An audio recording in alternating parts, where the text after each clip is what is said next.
Bonjour à tous, buenos dias. C'est en Espagne en effet que nous démarrons notre nouveau magazine, l'Europe dans tous ses états. Chaque mois, nous allons vous emmener à travers l'un des pays de l'Union européenne à la rencontre de ses concitoyens, de ses responsables politiques et économiques confrontés à une crise sans précédent. Et nous démarrons ici à Murcie, au sud-est de la péninsule ibérique, dans cette ville rurale qui partage bien des mots espagnols, car le pays de Cervantes en 2013, c'est d'abord ceci. Aujourd'hui, la patrie de Don Quichotte compte plus de 46 millions d'Espagnols, 250 000 taureaux et les moulins à vent traditionnels en voie d'extinction ont fait des petits high-tech, 19 000 éoliennes à travers le pays. Mais l'Espagne s'est endettée à hauteur de 688 milliards d'euros, soit un acceptable 77% du PIB qui devient franchement insoutenable quand les taux d'emprunt sur les marchés s'envolent. Le gouvernement conservateur de Mariano Rajoy est arrivé aux commandes le 21 décembre 2011 en promettant de réduire de moitié en 2 ans un déficit à 9%. Il a pour cela infligé à ses concitoyens une cure d'austérité sans précédent. Mais il a refusé la main tendue de l'Europe et tout plan de sauvetage trop intrusif. Fléau des pays méditerranéens, le chômage frappe un actif espagnol sur 4 et la moitié des jeunes. Alors comment sortir de la crise? Les Espagnols en débattront à travers nos nombreux reportages. Au mois de décembre, tout d'un coup, on nous a volé notre 13e mois. Albuquerque, en Extrémadure, a un taux de chômage moyen d'environ 40%. C'est une situation insoutenable. Nous informons tous les citoyens espagnols que la fin du monde prévue pour le 21 décembre 2012 est suspendue pour cause de coupes budgétaires jusqu'à nouvel ordre, signé le gouvernement espagnol.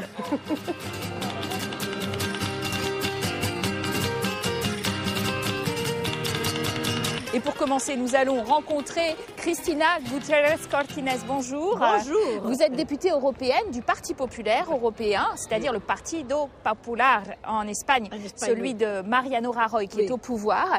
Et aujourd'hui, vous nous avez donné rendez-vous nécessairement devant la cathédrale de Murcie, que vous appréciez particulièrement, cathédrale baroque. C'est le centre de la ville, vraiment. C'est la crise de l'immobilier. Ce matin, dans les journaux, on parlait qu'il y a descendu 13% le prix des maisons. Et je crois que ça, c'est bon pour le propriétaire qui peut maintenant vendre et pour les gens qui veulent acheter, qui peuvent acheter. Il y a beaucoup de choses à faire pour la restauration des maisons et ça développe beaucoup l'emploi. Dans le futur développement de l'Europe, un des piliers de l'économie est la récupération des centres-villes. C'est-à-dire on doit récupérer la ville avec des petites initiatives, qui est le commerce, la culture, le tourisme culturel qu'on doit développer pour exploiter cette trésor qu'on a. 25% de chômage en Espagne, 50% chez les jeunes. Qu'est-ce qui ne marche pas aujourd'hui? Si on veut jouer dans le football mondial, dans le champion économique, on doit être compétitif. Et pour être compétitif, on doit réduire l'administration, fermer certaines entreprises qui ne sont pas compétitives et ouvrir d'autres. C'est-à-dire nous sommes dans un moment de transition. C'est notre gouvernement, le gouvernement actuel, qui a introduit l'idée d'irresponsabilité, même par loi, dans laquelle les maires et les responsables de l'administration régionale ne peuvent pas endetter plus la région. Je crois que le nationalisme et le régionalisme, c'est un courant qui part de l'idée que moi, je veux m'arranger moi-même et contre la solidarité. D'être indépendant pour ne pas devoir regarder autour. D'autre part, il y a des raisons du nationalisme modéré.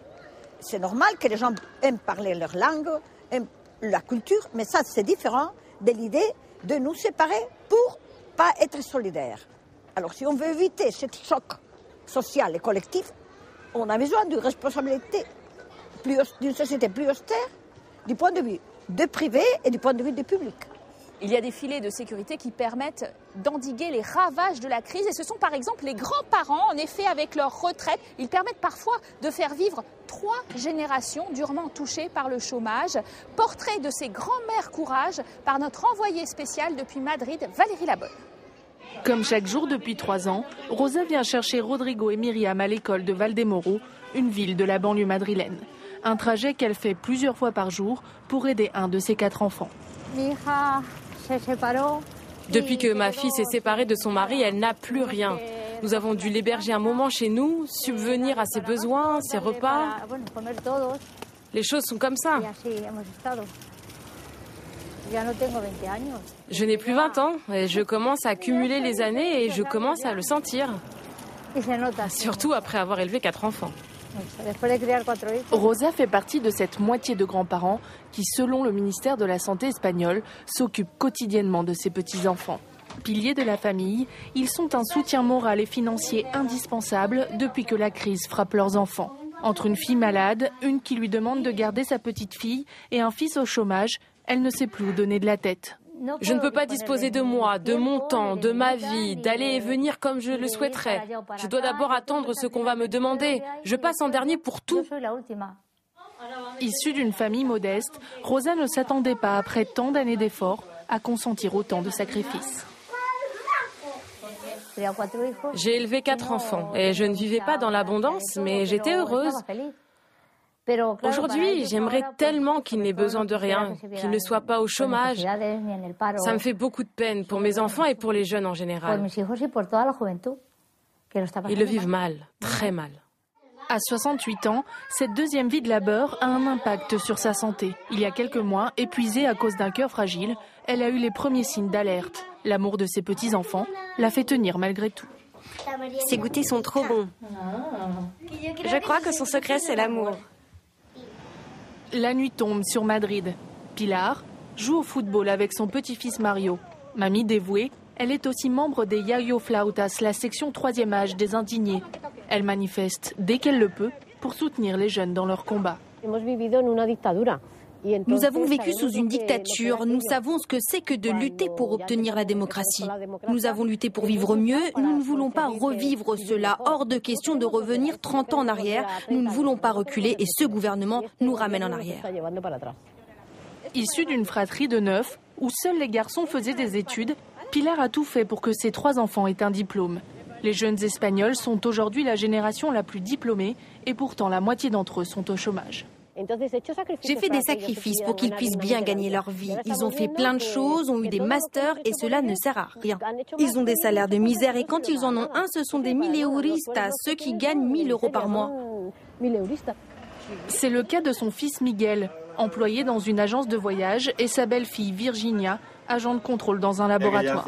À 38 ans, l'arrivée de Mario et l'augmentation des charges les forcent à rogner leurs économies et à se priver de tout extra. Il fait alors un constat très pessimiste sur son pays. Nous sommes dans une situation où nous pouvons perdre une génération de personnes. Les jeunes ont tout fait de leur côté, mais l'État ne leur donne pas le travail pour qu'ils puissent mettre en œuvre tout ce qu'ils ont appris. La jeunesse doit être très frustrée et très déçue. La solidarité familiale pallie les défaillances du système social espagnol. Un système qui ne permet plus aux enfants de prendre l'ascenseur social pour s'élever au-dessus de leurs parents. Voilà, nous sommes maintenant, Christina, dans une fourmilière d'entreprises. On vient de voir ce reportage sur les grands-mères qui aident leurs familles, leurs enfants, leurs petits-enfants. Et aujourd'hui, donc, vous nous avez amené à Droiders, une start-up très créative qui fabrique des applications pour smartphones, pour tablettes en 3D. Et ça, c'est l'avenir. C'est pas seulement l'avenir, c'est le futur, c'est la solution. L'espoir du futur, ce sont ces gens qui sont avec son portable, ils sont en train de travailler, qui sont en train de faire le futur avec le high-tech, l'innovation, le digital. On doit investir beaucoup plus dans l'innovation, mais faire facile au capital privé de rentrer dans l'innovation. C'est ça qu'on doit faire, une politique fiscale. Je suis allé 5 fois dans la Silicon Valley. Là-bas, l'accès au financement est très simple. Ici, c'est compliqué, très compliqué. Avec la crise, les banques ne font plus confiance. Ils font du prêt immobilier, mais ils ne comprennent pas les nouvelles technologies. Mais déjà, l'Union européenne, je vous dis, de 2014 à 2020, il va donner de l'argent pour l'innovation. Pas pour faire des routes, pas pour faire de grands bâtiments, pas pour faire d'hôtels de 5 étoiles. Mariano Rajoy, le Premier ministre, a annoncé des coupes budgétaires sans précédent, 39 milliards d'euros. Comment est-ce qu'on peut encore développer l'éducation, la recherche dans ces conditions? Le problème de l'éducation et de restructuration de l'école, ce n'est pas d'argent. En Espagne, on dépense beaucoup plus d'argent dans l'éducation que dans d'autres pays qui sont beaucoup mieux. C'est un système qui qui n'avaient pas reconnu le mérite. On pouvait passer d'un cours à l'autre sans avoir passé les examens. Alors on doit, les cultures de l'effort, les cultures du travail, d'être constante. Le problème, ce n'est pas le salaire des professeurs. En Espagne, ils sont vraiment payés plus que dans l'entreprise privée. C'est un problème d'organisation de l'école. On doit avoir beaucoup plus d'argent et dépenser beaucoup plus d'argent pour la récupération de jeunes qui ont une formation qui n'est pas adaptée au marché. Il y a beaucoup de jeunes qui sont très bien préparés, mais ils ne connaissent pas l'anglais. Ils doivent apprendre des langues pour pouvoir travailler pour des entreprises internationales.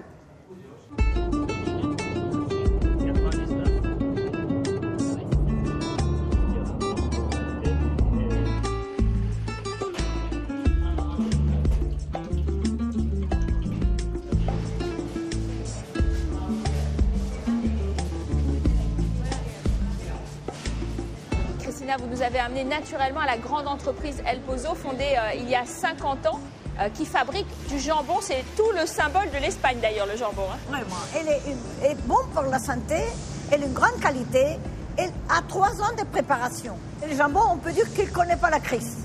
J'aimais venir ici parce que c'est une entreprise familiale. Une entreprise familiale qui a en même temps beaucoup de gens qui travaillent, qui sont des professionnels, des chercheurs. C'est-à-dire qu'ici, il y a beaucoup de sciences, une bonne stratégie économique et beaucoup de ce qu'on appelle le sens commun. Mi padre, mi madre, mi hermano, mi hermana y yo. Nous employons 3600 personnes. Et notre usine traite 10 000 porcs par jour. Tous les directives européennes qui ont relation avec la qualité alimentaire, ici, on l'applique parfaitement. Je crois que la politique de qualité alimentaire en Europe a été très claire. L'idée de la qualité, la traçabilité. Mais en même temps, il y a des directives qui sont très mauvaises. Par exemple, le transport animal, 9 heures. Ça, c'est horrible parce que pour les animaux, on ne doit pas arrêter. C'est-à-dire, c'est une directive faite avec le cœur ou avec des intérêts. Il y a des pays qui veulent cette directive pour interdire les marchés uniques européens. Comment trouver le chemin de la croissance? Est-ce que c'est là flexibilité du travail que vous revendiquez, que vous mettez en avant? Oui, je crois qu'il doit y avoir flexibilité pour que les lois s'adaptent sans réduire les droits des travailleurs. Pour les femmes, c'est très important la flexibilité. Parce que, par exemple, toutes les femmes ne peuvent pas travailler 8 heures. Si on pourrait travailler 4 heures, par exemple 5 jours par semaine, il serait très bien. C'est-à-dire, je parle de la flexibilité pour que le marché soit plus variable, pas pour rejeter les travailleurs. L'une des solutions à la crise passe peut-être par davantage d'innovation, mais aussi une nouvelle organisation du travail. Nous partons tout de suite en direction du Pays Basque, où à Mondragón, une coopérative a pris une dimension multinationale. On regarde pourquoi avec ce reportage de notre envoyée spéciale, Julie Dungeloff. Mondragón, petite ville de 22 000 habitants. Dans les années 50, un prêtre décide de ressusciter l'économie de la région sur des bases mutualistes. Il crée alors une première coopérative dans laquelle les salariés sont actionnaires. On les appelle les socios. Et le modèle a fait ses preuves. Aujourd'hui, la coopérative de Mondragón compte 281 filiales, 83 000 travailleurs dans des secteurs aussi variés que la finance, l'agroalimentaire ou l'électroménager comme ici chez Fagerbrand, l'un des leaders européens. Sur les 400 personnes qui travaillent ici, il y a 90% de socios. Donc ça fait 360 sur 400 grosso modo. Enfin, il y a une grosse majorité de socios. Ça change quoi ? Ça change que tout le monde est impliqué, tout le monde a la volonté de travailler pour l'avenir, pour le moyen et le long terme, puisque les socios, leur objectif, c'est de faire que l'entreprise puisse être récupérée, entre guillemets, je dirais, par les enfants, dans de meilleures conditions que celles qui existaient quand ils sont arrivés eux.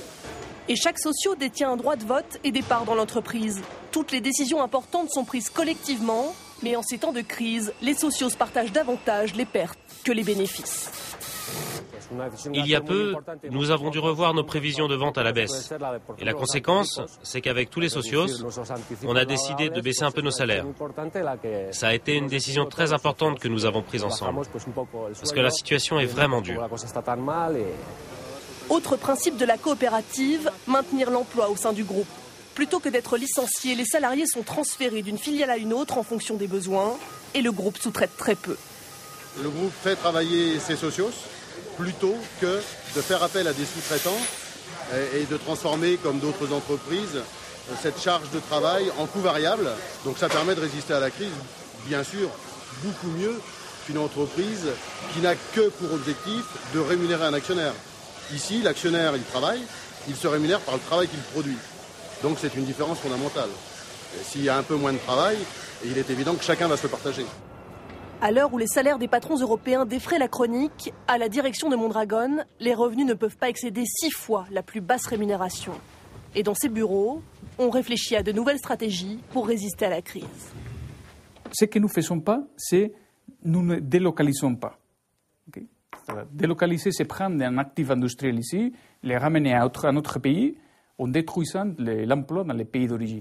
On essaie d'ouvrir d'autres usines dans des pays émergents, et là, on commence à faire des ventes et à complémenter les produits d'ici. Nous, on pense qu'il faut être dehors pour réussir à l'intérieur. Et c'est peut-être dans ces implantations à l'étranger que se trouve le revers de la médaille. Quand Mondragon achète des entreprises à l'étranger, comme Fagor ou Brandt en France, il n'applique pas le même système coopératiste. Quand Mondragon était à son plus haut potentiel, en 2008, ils employaient 100 000 personnes. Et seules 30 000 personnes étaient des salariés actionnaires. Et quand la crise arrive, bien entendu, les premières personnes licenciées, ce sont les non-actionnaires. Pourtant, le modèle économique continue à séduire. De plus en plus d'étudiants s'inscrivent à l'université coopératiste de Mondragon, qui formera les socios de demain. C'est la fin de notre première partie à Murcie, en Espagne, mais vous restez en notre compagnie. Nous nous retrouvons pour la seconde partie juste après le journal, cette fois-ci à Barcelone, plus au nord.